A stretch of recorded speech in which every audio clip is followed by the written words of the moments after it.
ఏదైతే తెలంగాణలో కాంగ్రెస్ ప్రభుత్వం ఏర్పడ్డాక అసెంబ్లీ సెషన్స్ పెట్టినప్పుడు చాలా స్పష్టంగా మా గౌరవ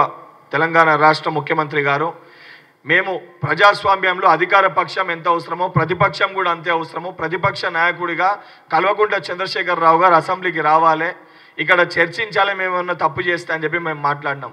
కానీ దీన్ని పక్కన పెట్టి ఏదైతే కాంగ్రెస్ పార్టీ చాలా స్పష్టంగా మేము ఇచ్చిన 6 గ్యారంటీలు దానితో పాటు 428 ఏదైతే స్కీమ్స్ని ప్రజలకు అందించాలని ఒక దృఢ సంకల్పంతో మేముంటే 20 రోజులే ప్రభుత్వం పడిపోతుంది, 6 నెలలు కూడా ఈ ప్రభుత్వం ఉండదని చెప్పి ఇష్టం వచ్చినట్టు ఒక అహంకారిత పూరిత వ్యాఖ్యలు ఏదైతే కేంద్రంలో అధికారంలో ఉన్న బీజేపీ పార్టీ ప్రతిపక్షంలో ఉన్న బీఆర్ఎస్ పార్టీ ఇద్దరు కూడా ఇష్టం ఉన్నట్టు మాటలు మాట్లాడితే దీన్ని జీర్ణించుకోలేక ఇది తప్పు, ఈ ప్రభుత్వము ఈ ప్రజా పరిపాలన కొనసాగాలి, ఒంటెద్దు పోగడ కల్వకుంట్ల చంద్రశేఖరరావు సొంటి నాయకునికి బుద్ధి చెప్పాలనే ఉద్దేశంతో బీఆర్ఎస్ పార్టీలో ఉన్న కొంతమంది శాసనసభ్యులు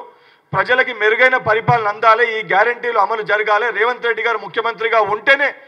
ప్రతి తల్లి ఏ కళ అయితే తెలంగాణను దృష్టిలో పెట్టుకొని కన్నదో ఆ కళ నెరవేరాలని చెప్పి సోనియమ్మ తెలంగాణ రాష్ట్రం ఇచ్చిందో ఆ కళ సాకారం కావాలంటే రేవంత్ రెడ్డి గారితో సాకారం అవుతుంది. రేవంత్ రెడ్డి గారి వెంట మేము ఉండాలనే ఉద్దేశంతో సంబంధించిన వాళ్ళు మాట్లాడిన మాటలకి గుణపాఠం చెప్పే విధంగా వాళ్ళకి సంబంధించిన ఎమ్మెల్యేలు పార్టీలో చేరుతారు. ఎక్కడ కూడా రేవంత్ రెడ్డి గారు కానివ్వండి కాంగ్రెస్ ప్రభుత్వం కానీ మేము భయభ్రాంతులకు గురి చేసో భయపెట్టో బ్లాక్మెయిల్ చేసో మా పార్టీలో చేర్చుకునే ప్రయత్నం మేము చేస్తలేం. ఎక్కడ కూడా గతంలో వారు చేసినట్టు వారు చేసుకున్నదే వారి రకమైన వారు వ్యాఖ్యలు చేస్తారు. వారు సొంత పార్టీ ఎమ్మెల్యేలని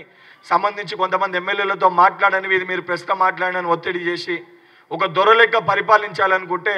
ప్రతిపక్షంలో ఉన్నప్పుడు కూడా దొరలెక్క పరిపాలించాలనుకుంటారు. మా బాధ ఆవేదన చెప్పుకోలేకపోతున్నాము, ఇది ఎక్కడ పరిస్థితి, మా నియోజకవర్గ ప్రజలు మమ్మల్ని తిడుతుర్రు అని చెప్పి అక్కడ ఉన్న ప్రజల ఒత్తిడి మేరకు వారు పార్టీ మారడం జరుగుతుంది.